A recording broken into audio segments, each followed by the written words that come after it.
नमस्कार दोस्तों, आपके अपने YouTube चैनल टीचर सॉल्यूशन पर आपका स्वागत है। वार्षिक कार्य मूल्यांकन प्रतिवेदन अपार 2021-22 फाइनेंशियल ईयर के लिए सबमिट करनी है। साथियों, यह कार्य सभी शिक्षक और कार्मिकों के लिए करना अनिवार्य है। अब की बार राजकाज पोर्टल पर APR को रिपोर्टिंग ऑफिसर्स को सेंड कैसे करें, डिजिटल सिग्नेचर तक स्टेप बाय स्टेप पूरा प्रोसेस देखने के लिए बने रहिए इस वीडियो पर। साथियों, पहला वीडियो जिसमें कि आपको यहां अपार सबमिट करने के लिए प्रोफाइल अपडेशन का कार्य था। इसके अलावा जो आपके रिपोर्टिंग ऑफिसर हैं, अथॉरिटी हैं, उनको सेलेक्ट करने का ऑप्शन था। इसके अलावा इनिशिएट करने का था। साथियों, इस प्रोसेस को यदि आपने नहीं किया है तो इसको देखने के लिए यहाँ वीडियो के डिस्क्रिप्शन में जो दूसरा वीडियो बना हुआ है उस वीडियो को देख करके आप यह कार्य पूरा कर सकते हैं। उसका वीडियो के डिस्क्रिप्शन में लिंक मैंने दे दिया है। साथियों, डिजिटल सिग्नेचर तक का पूरा प्रोसेस आपको इस वीडियो में देखने को मिलेगा। अतः सभी कार्मिक वार्षिक कार्य मूल्यांकन प्रतिवेदन 2021-22 फाइनेंशियल ईयर के लिए, जिसे कहते हैं अपार, इसे भरने के लिए सभी शिक्षक और कार्मिक इस वीडियो को अवश्य देखें। साथियों, इस वीडियो को देखने के बाद में आपको अपार भरने में किसी प्रकार की समस्या नहीं होगी। आइए देखते हैं कि किस प्रकार से हमें फाइनेंशियल ईयर 2021-22 के लिए यहाँ वार्षिक कार्य मूल्यांकन प्रतिवेदन सबमिट करना होगा। दोस्तों नमस्कार, आपके अपने YouTube चैनल टीचर सॉल्यूशन पर आपका स्वागत है। साथियों, राजकाज सॉफ्टवेयर के माध्यम से अपार 2021-22 फाइनेंशियल ईयर के लिए सबमिट करने के लिए आपको सबसे पहले SSO लॉगिन करना होगा। SSO लॉगिन के लिए आपको एम्प्लॉय आईडी और पासवर्ड दर्ज करने के बाद में कैप्चा कोड करके आपको लॉगिन करना होगा। साथियों, सबसे पहले SSO आईडी के होम पेज पर आपको राजकाज का आइकन दिखाई देगा। राजकाज पोर्टल के आइकन पे क्लिक करने के बाद में राजकाज का होम पेज ओपन होगा, जिसमें बाईं तरफ यहाँ आपको डैशबोर्ड दिखाई देगा। बाईं तरफ डैशबोर्ड के यहाँ नीचे की तरफ आपको एक नया टैब दिखाई देगा जिसका नाम है एम्प्लॉय कॉर्नर। एम्प्लॉय कॉर्नर पे आप क्लिक करेंगे तो आपके सामने एक नया टैब ओपन होगा जिसका नाम होगा PAR। साथियों, एम्प्लॉय कॉर्नर पे जो ही क्लिक करते ही आपके सामने IPR, leave, PAR, accommodation, transfer, telephone, EIS आदि नए टैब ओपन होंगे, जिसमें PAR ये वाला जो टैब है इस पर क्लिक करेंगे तो आपके सामने यह वाला इंटरफेस ओपन होगा। इस इंटरफेस में यहाँ PAR स्टेटस के नाम से यहाँ कॉलम होगा जहाँ आपको कुछ नहीं करना है। उसके बाद में आगे फाइनेंशियल ईयर 2022-23 ऑलरेडी सिलेक्टेड होगा। फाइनेंशियल ईयर के नाम से यहाँ 2022-23 के स्थान पर 2021-22 सेलेक्ट करना होगा। उस 2021-22 सेलेक्ट किया, यहाँ पे मैंने सर्च पे क्लिक किया। सर्च पे क्लिक करने के बाद में यहाँ नीचे आपकी डिटेल्स शो होंगी। यहाँ पे आप ये जो डिटेल्स है आपके नाम के साथ में जहाँ आपका डेजिग्नेशन होगा, आपका जो पोस्टेड डिपार्टमेंट है वो होगा। इसके अलावा यहाँ पर स्टेटस होगा। साथियों, स्टेटस वाले कॉलम में यहाँ PAR इनिशिएटेड लिखा हुआ दिखाई देगा। यदि आपके PAR इनिशिएट नहीं है तो आप अपने PAR सबमिट करने के लिए प्रोफाइल अपडेट करें, जिसके लिए आप इसके वीडियो के डिस्क्रिप्शन में दिए हुए इस वीडियो का जो प्रथम पार्ट है उसका लिंक यहाँ दिया हुआ है, उसको देख करके आप अपनी प्रोफाइल कंप्लीट कर सकते हैं और उसको इनिशिएट कर सकते हैं। आपके रिपोर्टी, एक्सेप्टिंग ऑफिसर आदि आप उस वीडियो की सहायता से सेलेक्ट कर सकते हैं और उसको इनिशिएट करेंगे तो आपके यहाँ इनिशिएट का ऑप्शन दिखाई देगा। जब आपकी यहाँ PAR इनिशिएट हो जाती है तो इनिशिएट होने के बाद में ऊपर की तरफ लेफ्ट साइड में यहाँ जो सर्च बार दिया हुआ है उस सर्च बॉक्स में आपको टाइप करना होगा WORKLIST अर्थात वर्क लिस्ट। जो ही आप वर्क लिस्ट यहाँ टाइप करेंगे, टाइप करते ही नीचे की तरफ लिखा हुआ आएगा ग्रुप वर्क लिस्ट PAR। साथियों, इसको सिलेक्ट करते ही सर्च करेंगे। सर्च करते ही आपके सामने ये वाला होम पेज ओपन होगा। इस इंटरफेस में यहाँ आपको दिखाई देगा ये वाला डैशबोर्ड ऊपर की तरफ दाएं से बाएं। इस डैशबोर्ड में यहाँ एक टैब दिखाई देगा माई PAR। आपको माई PAR वाले टैब पे क्लिक करना है।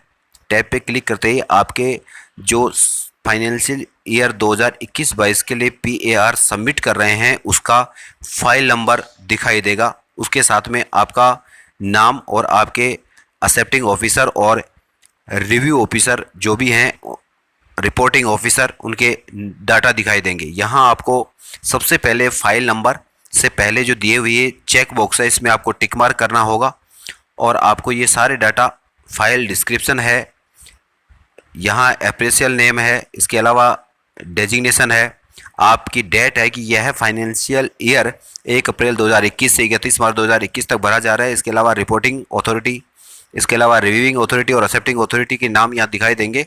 अगर ये सही हैं तो आप फाइल नंबर जो कि ब्लू कलर में दिखाई दे रहे हैं इस पर आप क्लिक कर सकते हैं।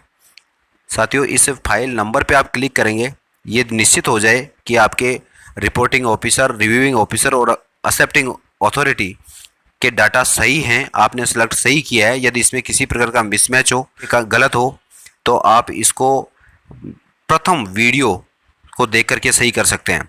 या फाइल नंबर पे क्लिक करेंगे, फाइल नंबर पे क्लिक करते ही आपके सामने यह इंटरफेस ओपन होगा जिसमें बेसिक इन्फॉर्मेशन होंगी। साथियों, इसकी पूर्ति हमें सेकंड पार्ट के रूप में करनी है। ये पार्ट फर्स्ट की डिटेल्स यहाँ दिखाई देंगी जिसमें आपका नाम होगा, डेजिग्नेशन होगा, पोस्ट ऑफिस होगा, यहाँ पोस्टेड ऑफिस होगा, फादर्स नेम होगा, डेट ऑफ बर्थ होगी। ये सारे डाटा आप चेक कर सकते हैं एम्प्लॉय आईडी के साथ में। इसके अलावा आप रिपोर्टिंग अथॉरिटी और रिव्यूइंग अथॉरिटी और एक्सेप्टिंग अथॉरिटी के डाटा को आप चेक कर सकते हैं। और उसके बाद में आप इसको ऊपर की तरफ स्क्रॉल जब करेंगे तो आपका अगला प्रोसेस दिखाई देगा। यहाँ सबसे पहले period of absence due to leave और ट्रेनिंग। यदि आप लीव पे रहे हैं लंबे समय के लिए तो या ट्रेनिंग पे रहे हैं तो आप उसका डाटा यहाँ पे ऑप्शन को सिलेक्ट करते हुए दे सकते हैं। यहाँ प्लीज सेलेक्ट वाले कॉलम पे जब क्लिक करेंगे तो आपके सामने दो ऑप्शन ओपन होंगे, एक लीव का, एक ट्रेनिंग का। यहाँ आप यदि ट्रेनिंग पे लंबे समय तक रहे हैं तो आप उसको यहाँ फिल कर सकते हैं। यदि लीव पे रहे हैं तो आप लीव को सिलेक्ट करके और फ्रॉम डेट से टू डेट सेलेक्ट कर सकते हैं और उसके साथ में रिमार्क देते हुए आप उसको सेव कर सकते हैं। यदि आपने किसी गलती से यदि ये डाटा भरा जाता है और आप उसको भरना नहीं चाहते हैं तो सामने दिए हुए डिलीट वाला जो टैब है, यहाँ ये डिलीट वाला ऑप्शन है, आप इस पर क्लिक करके और इसको डाटा को डिलीट भी कर सकते हैं। यह है हमारे लिए यदि किसी कार्मिक के लीव या ट्रेनिंग पे किसी लंबे अवकाश पे नहीं रहे हैं तो उनको यहाँ ब्लैंक रखना होगा। इसके बाद में अगला जो प्रोसेस है वो सेल्फ अप्रेसियल फॉर की result areas in accordance with the target please specify. इसको स्पेसिफाई करना होगा कि आपका की रिजल्ट एरिया क्या है, टारगेट्स क्या हुए और आपका एक्चुअल अचीवमेंट क्या रहा है। साथियों, इसको आप फिल करेंगे। यहाँ पर आप अपने रिजल्ट का बोर्ड क्लासेस का रिजल्ट कक्षा 5, 8 और कक्षा 10 और 12 के साथ में आप उसके डाटा यहाँ सेव कर सकते हैं। यहाँ पे की रिजल्ट एरिया में आप education work and board result जैसा कि फील किया मैंने, यहाँ टारगेट 100% था और अचीवमेंट भी 100% रहा है। इसी प्रकार से आपके बोर्ड रिजल्ट की एंट्री यहाँ दर्ज कर सकते हैं। यहाँ पे जो टारगेट रहा था वो 100% पास का था और इसी प्रकार से जो अचीवमेंट भी रहा वो भी 100% पास हुए। इस प्रकार का ये डाटा आप अपना कक्षा 10 या 12 जो भी आप अध्यापन कार्य कराते हैं उसकी डिटेल्स यहाँ सबमिट कर सकते हैं। इसके बाद में आप ऊपर की तरफ स्क्रॉल करेंगे तो ये अगला एक नया टैब होगा, night stay other than head quarter. यदि आप हेड क्वार्टर से बाहर नाइट स्टे पे रहे होंगे तो उसकी डिटेल्स यहाँ देनी होंगी। तो night stay other than head quarter yes और नो, यहाँ हमारे लिए नो रहेगा। यदि आप रहे हों तो यस करेंगे तो उसकी डिटेल्स यहाँ सबमिट करनी होंगी, या मैं यहाँ पर नो कर रहा हूँ। इसके बाद में जो ऊपर की तरफ स्क्रॉल करेंगे तो अगला ऑप्शन होगा एनुअल हेल्थ चेकअप का। साथियों, यह है if your age is 50 years old और above please provide medical certificate fitness once in a period of 3 years. अर्थात 3 साल में आप एक बार फिटनेस के लिए सर्टिफिकेट आप जमा करा सकते हैं। साथियों, यदि यहाँ पर आप चेकअप करवाए हैं तो आप उसे यस करेंगे और सर्टिफिकेट को अपलोड करना होगा। यहाँ पर यह कई विभागों के लिए अनिवार्य होता है, यहाँ हमारे शिक्षा विभाग के लिए इतना अनिवार्य नहीं है, इसलिए यहाँ पर नो ही करना होगा। साथियों, यहाँ पर मैंने नो किया। उसके बाद में आप यहाँ नीचे रिमार्क में भी रिमार्क कर सकते हैं कि यहाँ पर आप लिख सकते हैं कि no any checkup in this financial year 2021-22।